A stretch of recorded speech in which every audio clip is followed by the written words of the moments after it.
Start. Om.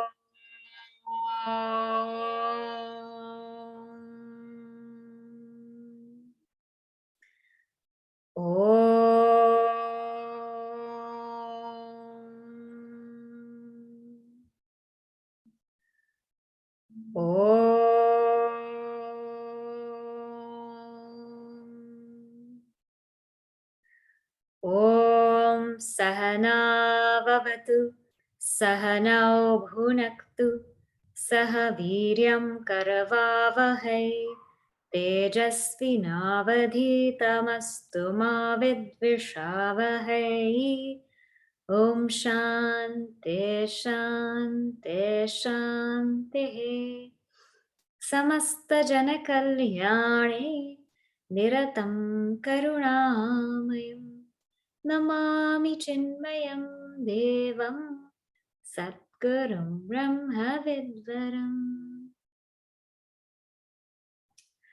Okay, so today's topic is the different aspects of Guru and specifically Puja Gurudev.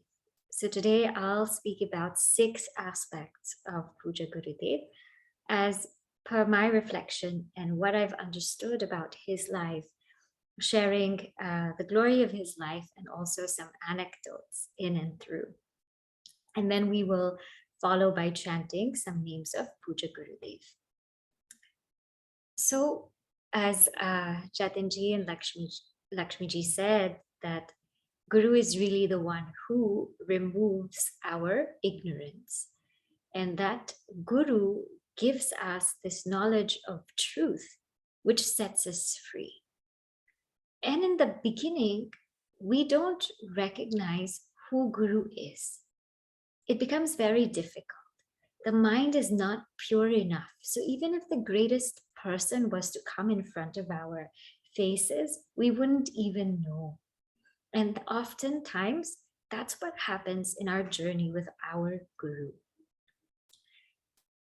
The first time that I was introduced to Puja Gurudev was through Bal Vihar. We had Bal Vihar in the Philippines, and thankfully it was 5 minutes walking distance from my home.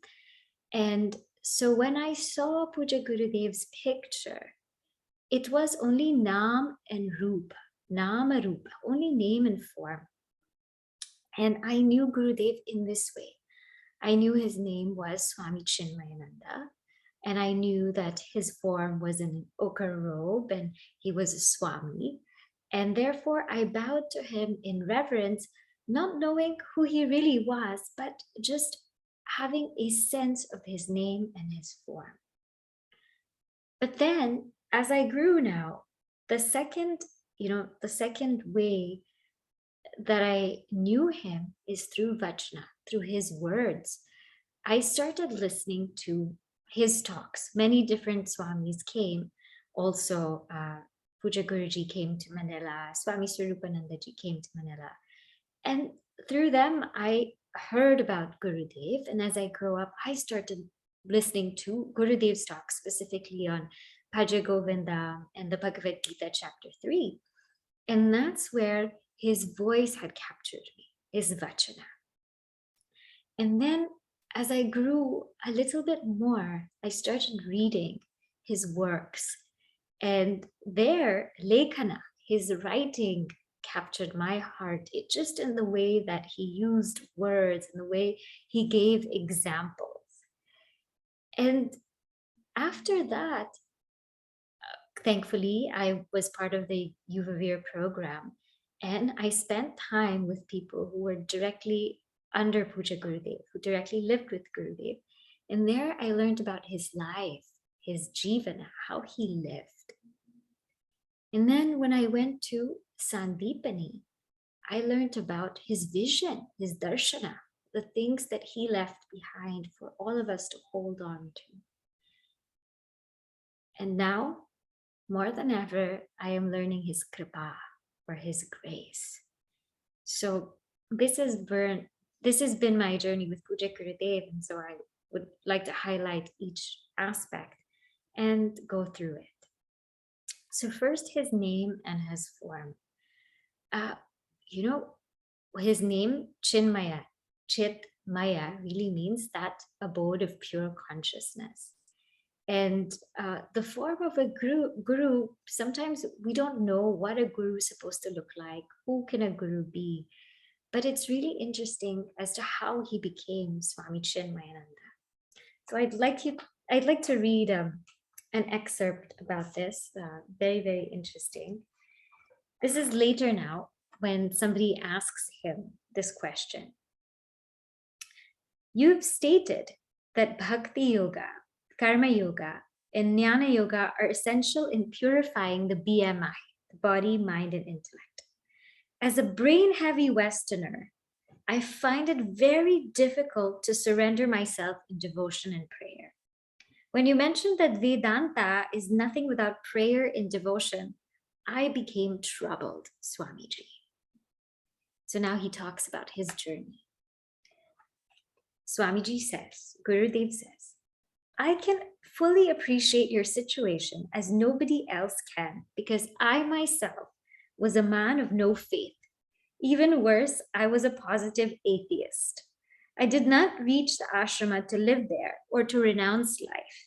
With my camera hanging from my shoulder and my scratch pad and pencil ready in my pocket, I visited the ashramas just to gather ideas, to criticize them, and to discover how the masters in the monasteries keep up this bluff called religion with an impossible God and an unnecessary devotion to him. I think I went there on Friday, thinking on Monday that I would return. And that Monday has never come. And that is why I say I sympathize with you completely. Love increases with understanding and knowledge first. And he later says, devotion shall come into your bosom as an end product of all your spiritual studies, with Prem and Om, thy own self. So this is how Swami Chinmayananda ji came to be about. He was a atheist. He was living in this world, just like we were living in this world. And he was a journalist. He was writing for the paper. He was going out. He was socializing. And he even went to the Himalayas to expose the so-called bluff of masters. But when he reached there, things completely turned around with him. And thus he became Swami Chinmayananda.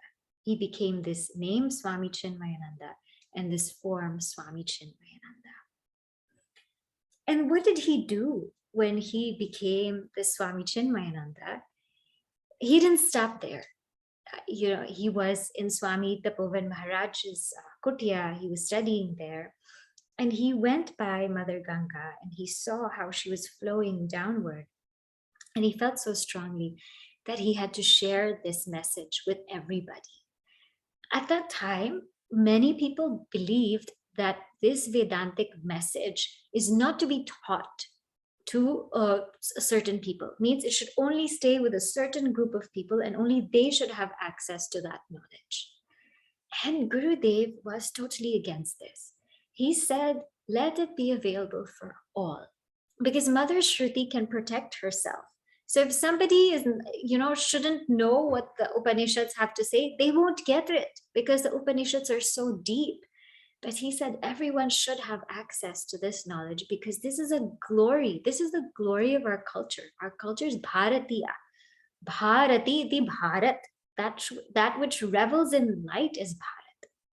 And so he went, and the first time he spoke, there were 4 people, including him, and his first official yajna was 100 days.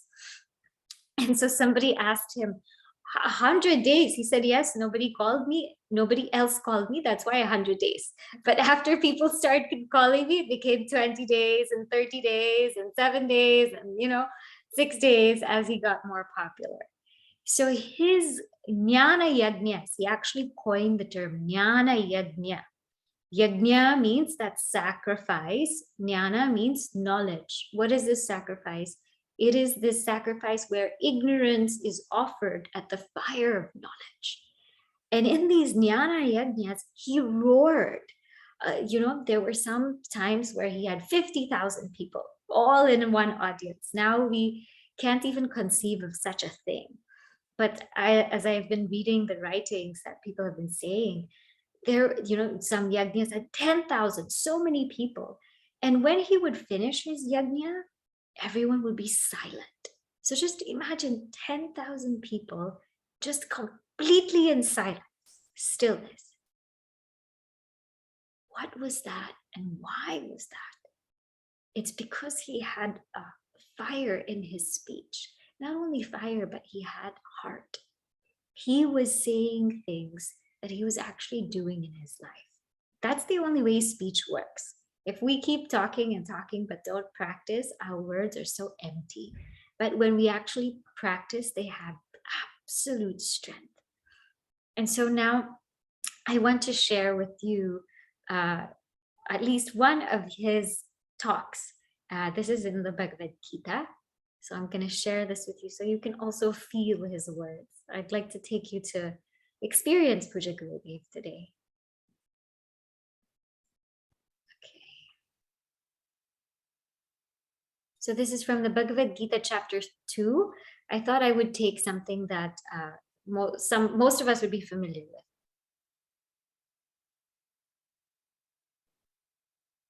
Ashochyananushoja Gatasoon Akatam Soomscha Nanushojandi Pandita.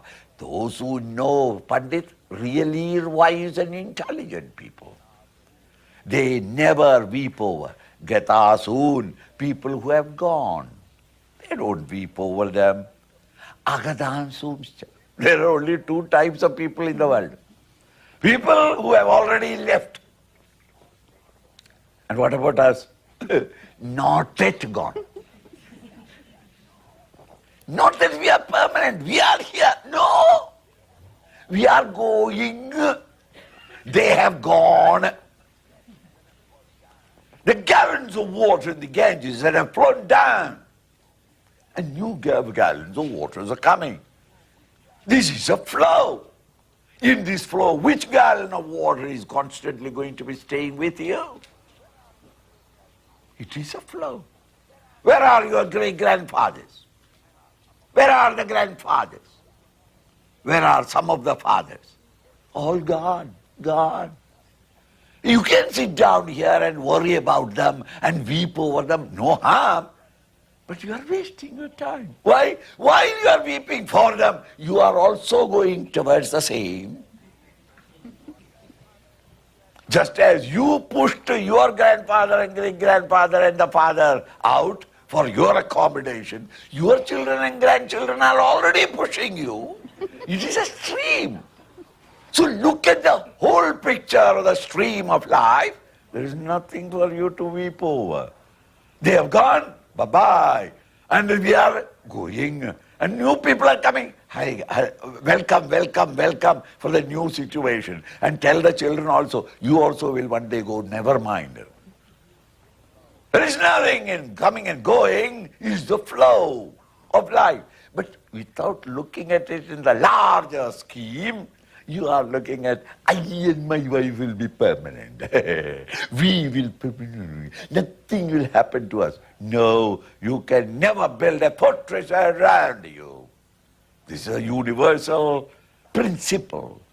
You are all conditioned by time. In time, everything must be constantly in a state of flux, change. Today we are all here, tomorrow we are not here. But the world will not be empty. The newcomers will come in. It comes and goes. What is there to weep over? Gatasoon agadansumsya. Those who have gone. And Krishna is not saying that those who are staying here. He's on the other hand, he says, those who have gone and those who have not yet gone. Not yet gone. Agatasoon. Not yet gone means going, but not yet gone. It's a question of few more days. You are being given a chance to live. And one day, gone.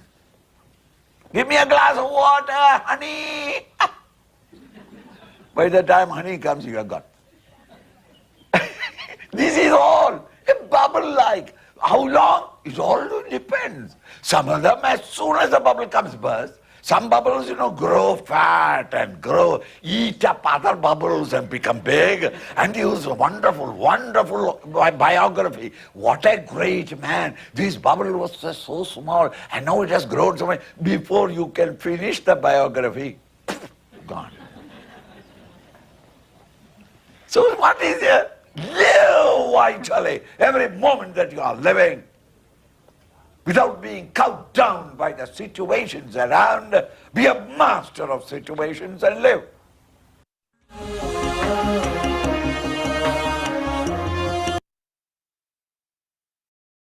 So that was Swami Chinmayananda. In his ever, strong and funny and lively approach. So this is the second aspect, his vachana, his words. And even still today, when people listen to his talks, I meet people who say, I've met Swami Chinmayananda, and I can still remember how he used to speak. Today, I called my mom because she met Gurudev, and I asked her, what do you remember? And she said, I remember his speech. It was never monotone. He was always so lively. And even if it was 6 in the morning, he was just full of life. So this was Gurudev's words, vachana. Now we'll go to Gurudev's lekhana, his words that he wrote. So, Gurudev wrote a lot. Not only did he speak in all of these jnana yajnas, but every morning he would be up around 3:30, 4 o'clock, and he would write letters to his devotees. People would write to him and he would write back. And he made sure to reply to all of his letters. That was his discipline.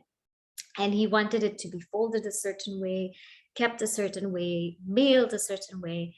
And when someone received a letter from him, they felt so incredibly special. And not only did he write letters, but he wrote commentaries. He wrote commentaries on the Upanishads, the famous commentary on the Bhagavad Gita. And he even wrote commentaries on Adi Shankaracharyaji's texts like Bhaja Govindam and Atma Bodha. So first I will read a letter that he sends, a short letter that he sends to a devotee. Then I'll read one of the ways in which he describes contemplation in such a powerful method. So here is his letter. So I suppose this devotee was having trouble with her mind and certain thoughts in her mind. And so this is Gurudev's reply to her.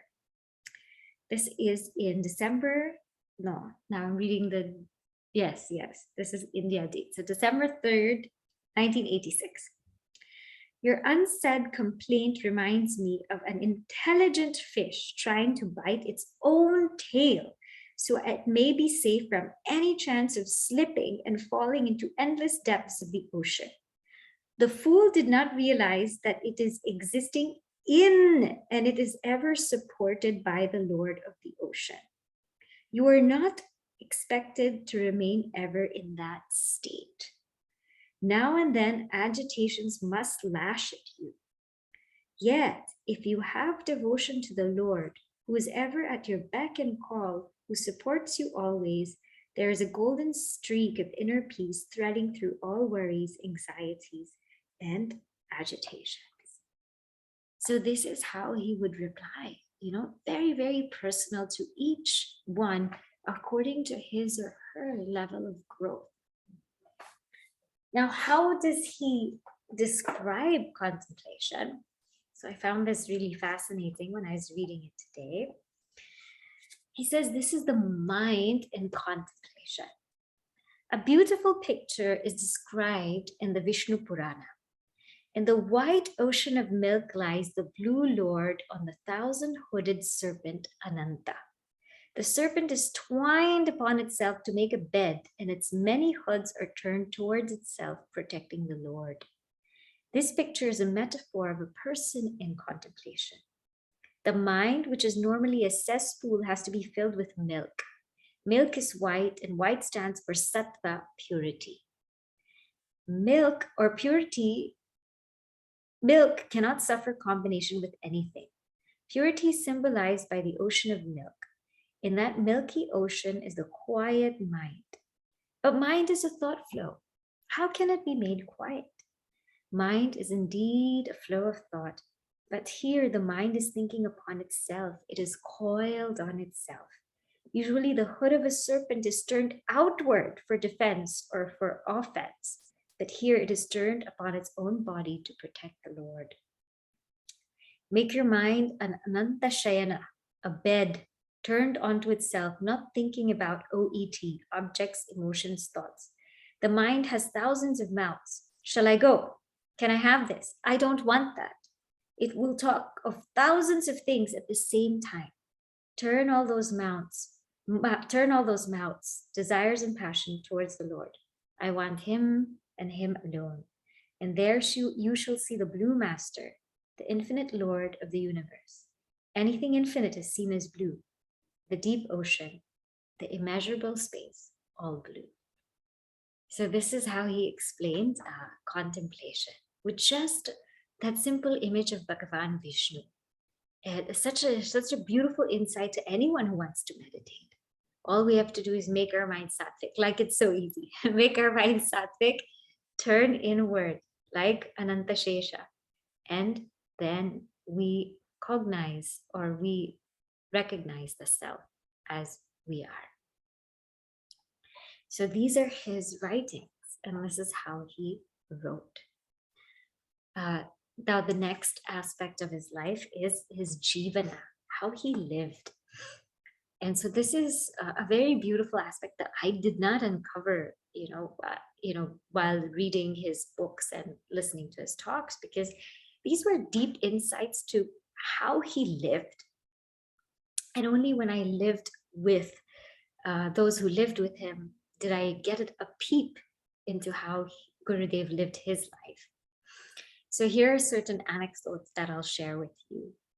The thing that stood out in all of these anecdotes to me is his infinite love.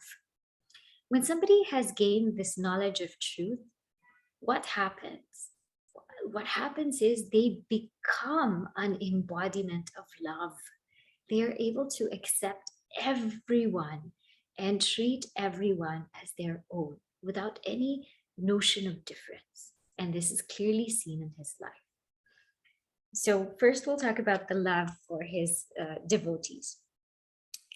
There was this Amma, and she was in Kerala. And, Gurudev had come to stay with her. He was doing a yajna on Bhagavad Gita chapter 3. And so she kind of painted verses of Bhagavad Gita in her house, because she wanted to welcome Gurudev and everything like that. So Gurudev saw this, but he didn't say anything. And so the first day he saw it, he didn't say anything. The second day, he still didn't say anything. And then after that Amma said, "Didn't you see those verses that I painted in the house?" He said, "You didn't get chapter 3 of the Bhagavad Gita."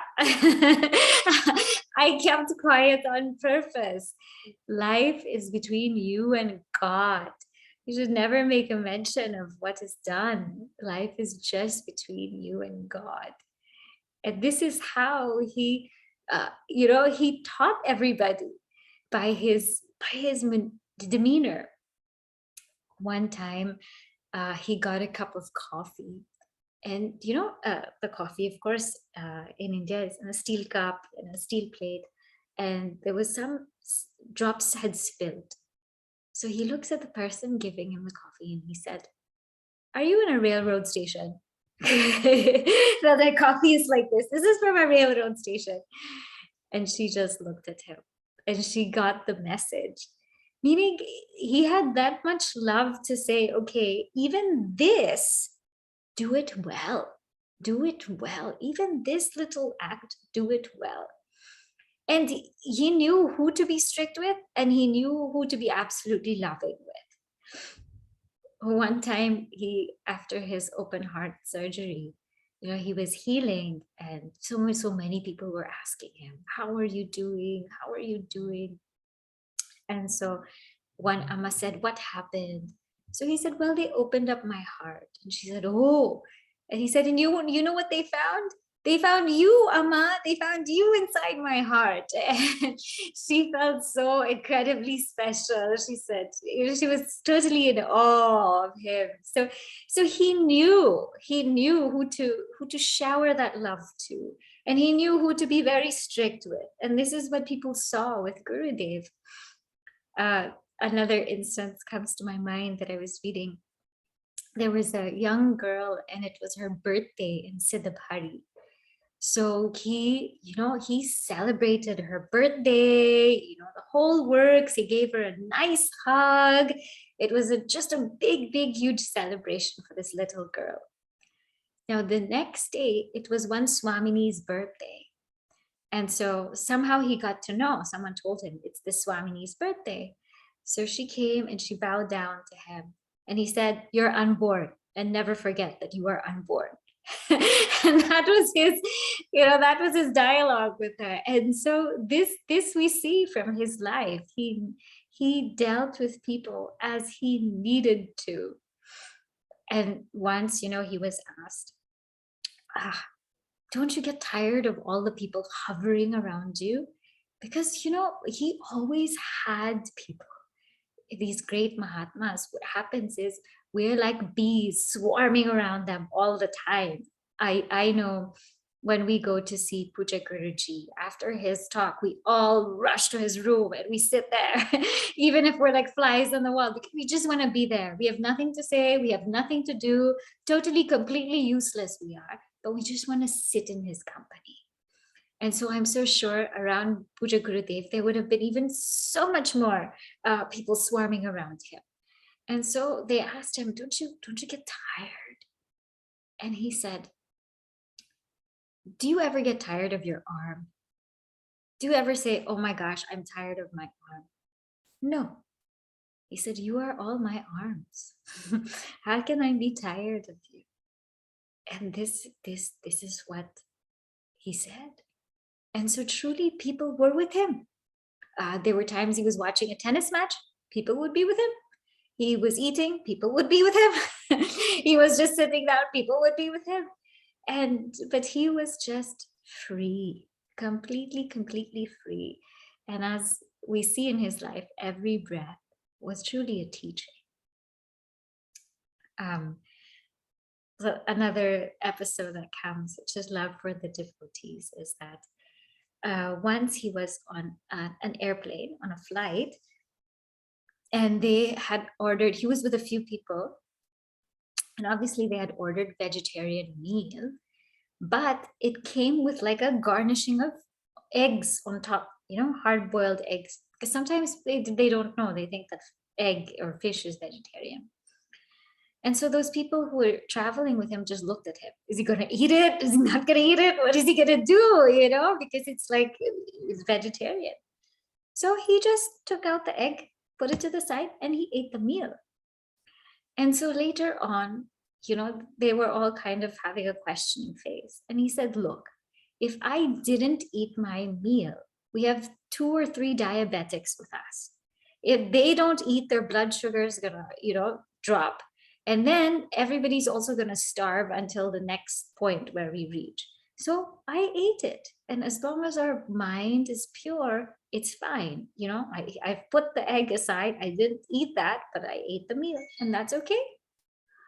And so, even in his little act of eating, he's still thinking about others.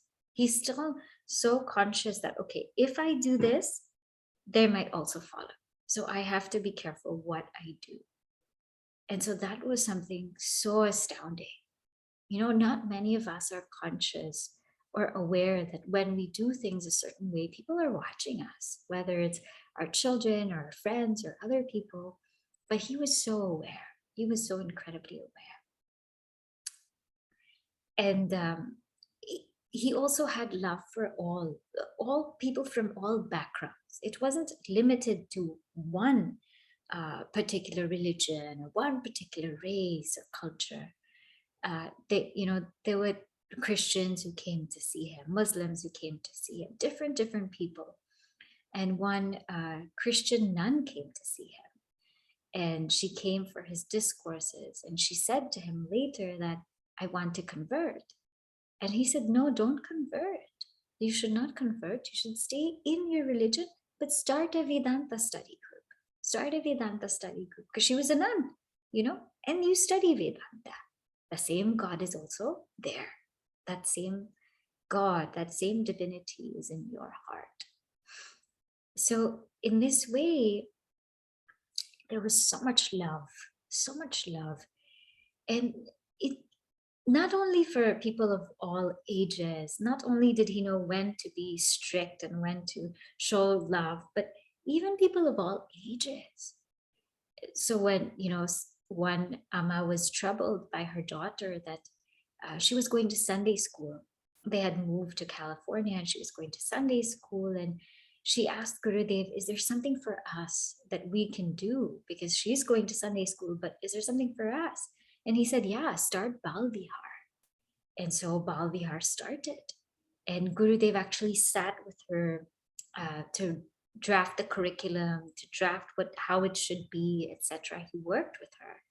And now that Bal Vihar, which was, maybe then 10 kids or so, now in that region of San Jose is like 2,000 kids or even more.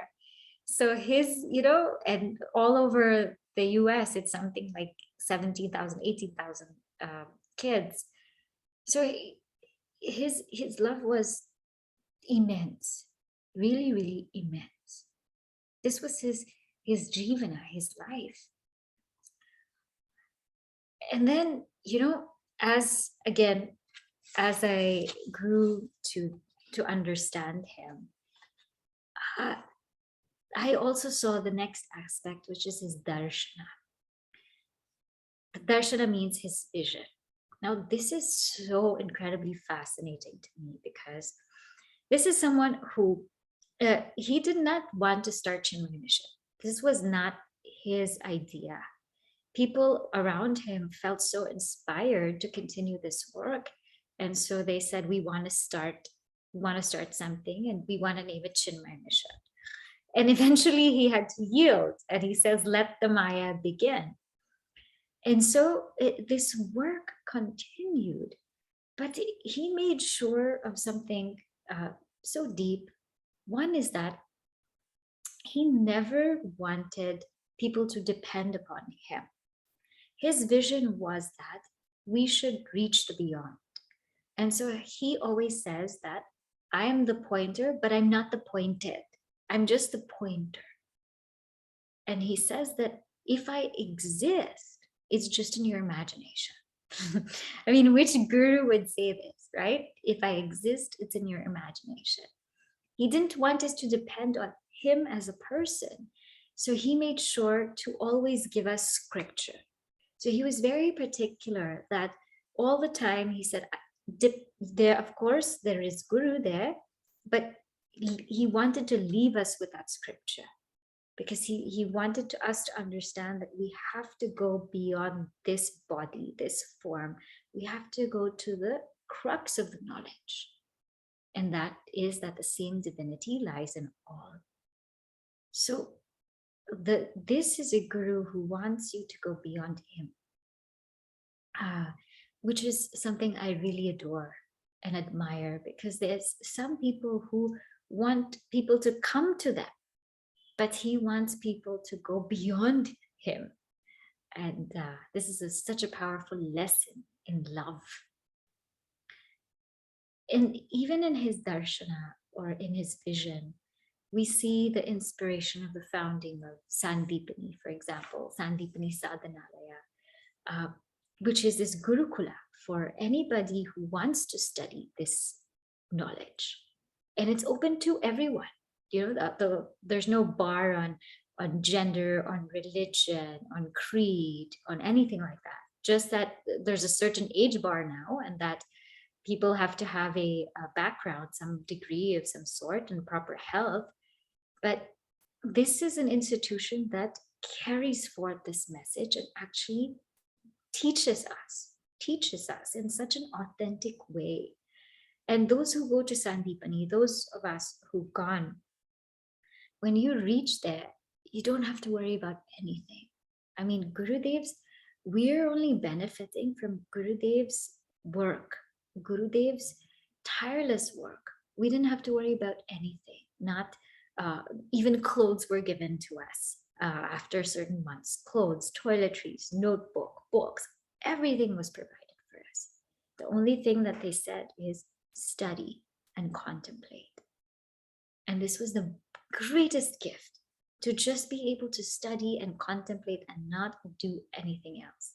No access to internet, very, very limited access to a phone, but unlimited access to God. And that's I think a priceless gift, that if somebody gives that to you, how do you pay that back? That's unheard of. And his vision also spread so far in us. So let's say, but what if one cannot go to this 2-year course? Do they miss out? No, his vision was so far spread that he said, start study groups, start these centers where people can take up a text and really reflect upon them. And that's what we're doing now, only by his grace. So his vision, of course, now expanded into schools and hospitals and institutes, and even now a university. And it's endless. And for somebody who thinks like that, we don't know how to pay that back. We have no idea. Somebody who has that great mind, but at the same time, who's extremely detached from it. Someone asked him once, what would you do if Chinmaya Mission would fail? He said, well, I'd stand apart, watch, and clap my hands. It's just a game. It's just a game for him. So he had that strong sense of detachment, even with such a wide vision. And the final thing that I want to reflect on about Puja Gurudev's life is, of course, his kripa, his grace. That is also aparameya, it's also immeasurable. When Gurudev started out, Gurudev had barely anybody coming down from the plains. He didn't, he had to spend about 6 months begging. Swami Tapovan Maharaj asked him to do that, to go around really Bharat to beg for food, get bhiksha. He barely had anyone. He didn't have any place to stay, didn't know where food was coming from, didn't have any help, nothing. He started from scratch. So much opposition also was against him because, of course, he was teaching in English and not Sanskrit, and he was making this knowledge available publicly when some people thought it should just be privately available. So it was not easy.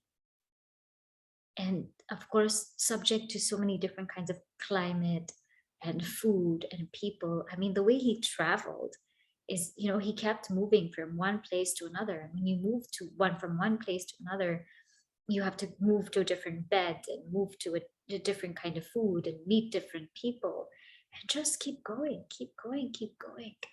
And he had so many challenges and he stayed so steady. We now, who've come into Chinmaya Mission, we don't have this challenge of that we have to look for a place to stay, thank God, or that we have to look for food to eat, thank God, or that even we have to start from scratch. We are so fortunate, Jatinji and Lakshmiji really, held strong Chinmaya Mission New York. So we didn't have to start from scratch, but Gurudev did. And so all of this is only his grace. All of this is only his grace. Our challenges are not like how Puja Gurudev and Swami Tapovan Maharaj and Swami Shivananda ji had. Our challenges are maybe staying centered in this, trying circumstances and changing environments. Our challenges may be that, or our challenges may be dealing with our minds and making sure that we're steady on the path.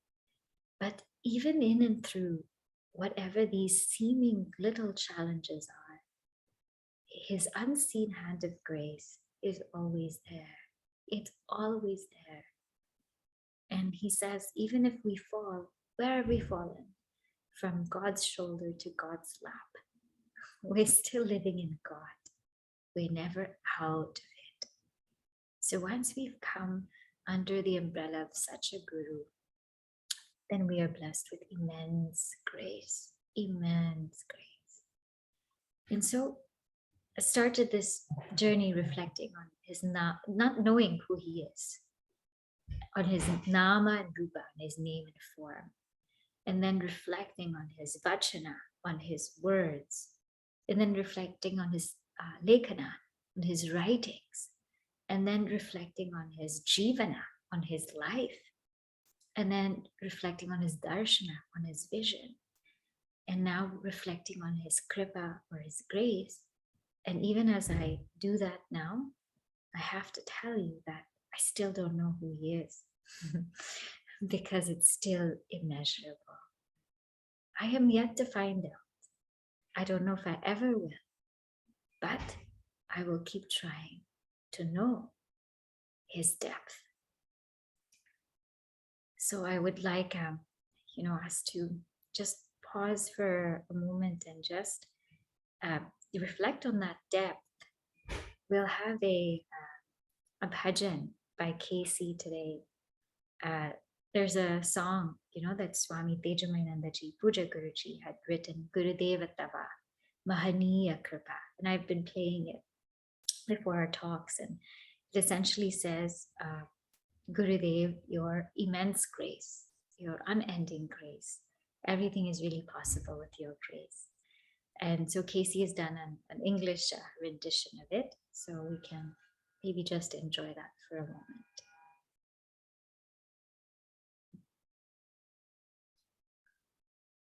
One moment, Casey.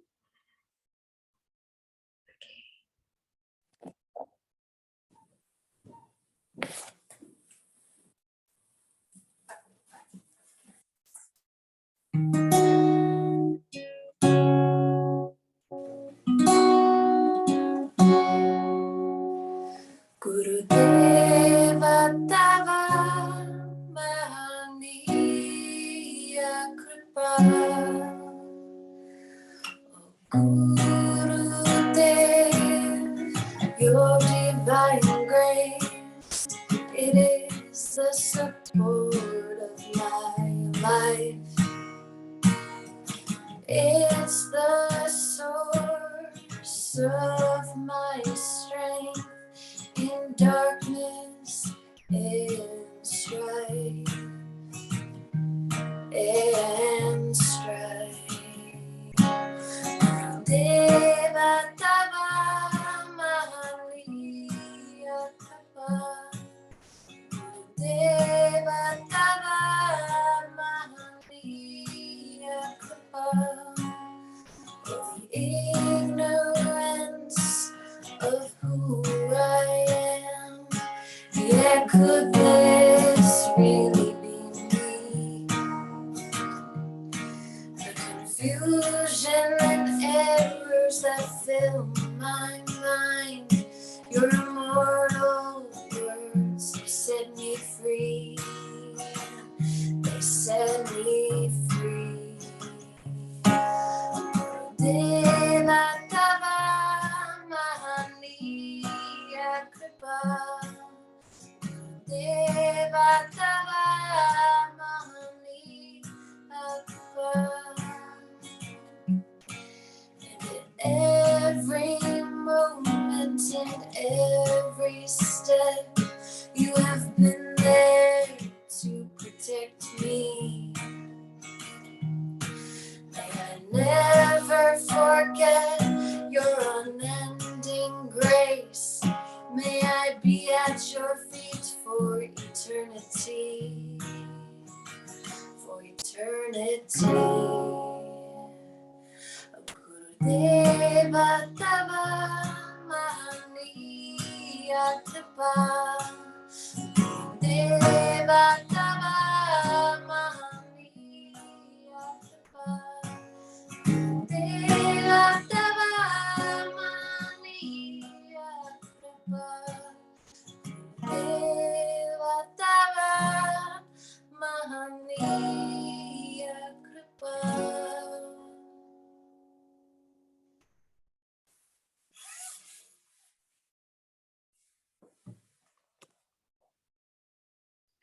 Thank you, Casey.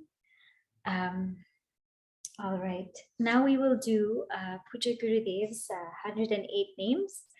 So I'll just chant them and I'll do an offering and you can all just chant with me. That will be really nice. Okay. All right. Maybe Akash, if you can find Gurudev's 108 names and put on chat. And so if people want to follow along, they can. So I'll start and then you can follow along. Om Ajaya Namaha. Om Avyayaya Namaha. Om Avinashine Namaha. Om Achintyaya Namaha. Om Aprameyaya Namaha. Om Advitiyaya Namaha. Om Aniketaya Namaha. Om Anushasanapriyaya Namaha. Om Antasakshine Namaha. Om Antaryamine Namaha. Om Anandaya Namaha. Om Atmaswarupaya Namaha. Om Angla Bhasha Viduttamaya Namaha. Om Ishwaraya Namaha. Om Udara Hridayaya Namaha. Om Utsahavardakaya Namaha. Om Ekasmai Namaha. Om Omkara Vide Namaha. Om Karunasagaraya Namaha. Om Karmaparayanaaya Namaha. Om Kalatitaya Namaha. Om Kaivalyaswarupaya Namaha. Om Kritatmane Namaha. Om Kritakrityaya Namaha. Om Gita Jnana Yajna Pracharakaya Namaha. Om Gurave Namaha. Om Gunatitaya Namaha. Om Grantakrite Namaha. Om Chinmayaya Namaha. Om Chinna Samshayaya Namaha. Om Jagadatmane Namaha. Om Jagat Sakshine Namaha. Om Janapriyaya Namaha. Om Jitendriyaya Namaha. Om Jiva Brahmaikya Vide Namaha. Om Jivan Muktaya Namaha. Om Jirna Mandiro Dharakaya Namaha. Om Tapovana Shishyaya Namaha. Om Tapasvine Namaha. Om Tapanashanaya Namaha. Om Tirthaswarupaya Namaha. Om Tejasvine Namaha. Om Dehatitaya Namaha. Om Dvandvatitaya Namaha. Om Dridhanishchayaya Namaha. Om Dharma Samsthapakaya Namaha. Om Dhimate Namaha. Om Dhiraya Namaha. Om Dhairya Pradaya Namaha. Om Narayanaya Namaha. Om Nijanandaya Namaha. Om Nirapekshaya Namaha. Om Nisprahaya Namaha. Om Nirupamaya Namaha. Om Nirvikalpaya Namaha. Om Nityaya Namaha. Om Niranjanaya Namaha. Om Paramaya Namaha. Om Parabrahmane Namaha. Om Pavanaya Namaha. Om Pavakaya Namaha. Om Purushottamaya Namaha. Om Prasannatmane Namaha. Om Phalasaktirahitaya Namaha. Om Bahubhaktaya Namaha. Om Bandhavotchakaya Namaha. Om Brahmanishtaya Namaha. Om Brahmaparaya Namaha. Om Bhayanashanaya Namaha. Om Bharata Gauravaya Namaha. Om Bhumne Namaha. Om Mahavakyupadeshakaya Namaha. Om Maharshaye Namaha. Om Madhurasvabhavaya Namaha. Om Manoharaya Namaha. Om Mahatmane Namaha. Om Medhavine Namaha. Om Yatatmane Namaha. Om Yajnakrite Namaha. Om Lokaprasiddhaya Namaha. Om Vagmine Namaha. Om Vibhave Namaha. Om Vinodapriyaya Namaha. Om Vinayashilaya Namaha. Om Vitaragaya Namaha. Om Vedanta Vedyaya Namaha. Om Shantaya Namaha. Om Shanti Pradaya Namaha. Om Shastrodharakaya Namaha. Om Shuddhasatvaya Namaha. Om Shruti-paragaya Namaha. Om Shrotriyaya Namaha. Om Sannyasine Namaha. Om Samabuddhaye Namaha. Om Satchidanandaya Namaha. Om Sarvahita-chintakaya Namaha. Om Satya-sankalpaya Namaha. Om Santushtaya Namaha. Om Sadhave Namaha. Om Sumanase Namaha. Om Suhride Namaha. Om Swayam Jyotishe Namaha. Om Kshama-shilaya Namaha. Om Jnana-murtaye Namaha.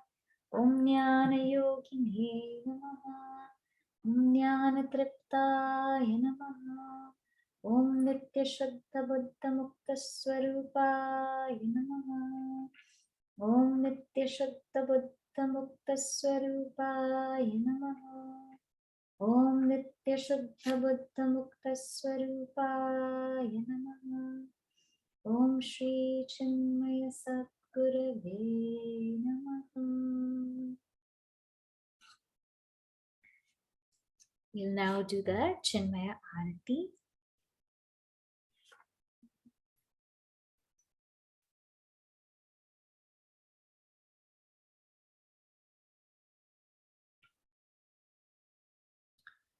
Arati Shri Chinmaya Sadguru Ki Divya Rupa Murati Karuna Ki Arati Sadguru Ki चरणों में उनके शांति समाए शरणागत की भ्रांति मिटाए पाप ताप संताप हरण की आरती श्री चिन्मय सद्गुरु की आरती सद्गुरु Veda Upanishad Gita ko gaya, Dharma Sanatana fir se jagaya, Shuddha Niti Priti Shankar ki, Arati Shri Chinmaya Sadguru ki, Arati Sadguru ki.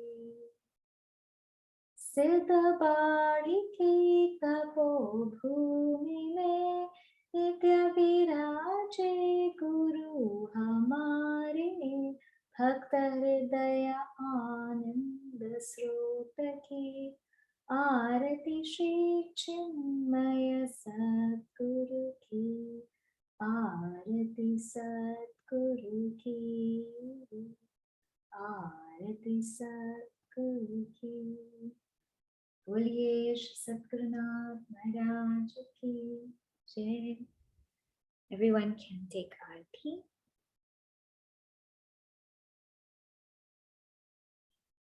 We'll just spend a moment in silence, just thanking Guru for whatever we've received, and also praying that we can continue to give and we can continue to be an instrument of His grace and love.